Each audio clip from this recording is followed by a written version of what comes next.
Төшерүү урыны Türkiye. Сюжет линиясы аэропортта буталган чемоданнарга корылган. Елама жаныйым клибының идеясы башлыча шундый була. Тик шын барлык шартларны үзгәртеп куя. Ә нәтиҗәсе көтелгәннән дә яхшырак килеп чыга.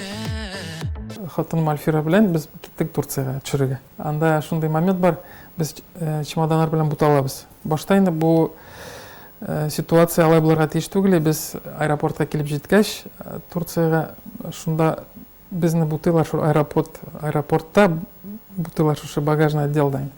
Һәм инде анда килеп төшкәч безгә төшерергә рөхсәт бирмәделәр. Чөнки анда менә шушы Анталиядә кызыгы вакытлар шартлар булган.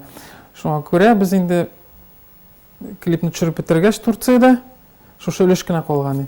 Без уйладык та менә инде Турциядан килеп төшкәч Казаннан Нурлатка килдек, кайттык. Һәм инде шушы момент кирәги. Без Ришат белән сөйләштек тә инде менә шушы Шифа Нурлаттагы Шифада төшердек. Имеш тә инде бу аэропорт дип. Шушы өлешен генә берничә кадр гына. Берничә секундка. Türkiye аэропорты урынына Нурлатның эре сәүдә үзәге, клипны төшерүчеләре Нурлат егетләре.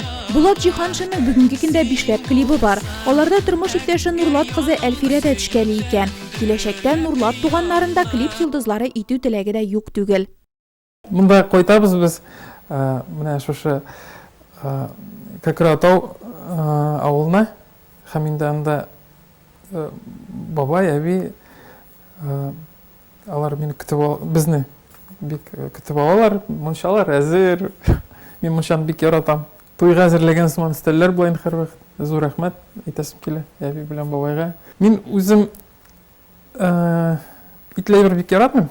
Шуңа менә монда Нурлат якларында бәлешне дә теге бәлеш ясыйлар икән. Бик яратам теге бәлешне. Инде үзебездә безнең мәсәлән мин Азнакайдан үзем тумышым белән шуңа күрә бик яратам бәрәңге тәкәсе дип атала бездә. Азнакай егете белән Нурлат кызының мәхәббәт тарихы интернетта язышудан башланып китә. Яшь гаиләгә еш кына Азнакай Нурлат Казан маршруты буйлап сәяхәт итәргә туры килә. Берәр тукталышта килен ягында концерт уздырырга ниятләмисеңме дип сорадык без аннан. Безнең идея бар һәр Нурлатта концерт куярга, зур гына концерт. Нурлатта еш булабыз. Бәлки төшеребез дә. Мин менә Ришат дигән егетләр белән таныш. Монда алар бик шундый талантлы. Шулай сотрудничать итеп инде эшләп карарбыз. Гыйнвар бәлки февральдә куярбыз зур гына концерт. Менә шушы Турциядә һәм Нурлатта төшерелгән клип инде ротация бара күп каналларда. Менә шул уңайлы инде концерт оештырып җибәрергә. Елама жаныйым клибы 2 атна эчендә музыкаль хит парадларының беренче баскычына күтәрелә алды. Бер өлеше Нурлатта төшерелгәнгә аны аеруча үз итеп караячакбыз. Еламыйбыз, Нурлат киявенең уңышларына шатланабыз гына.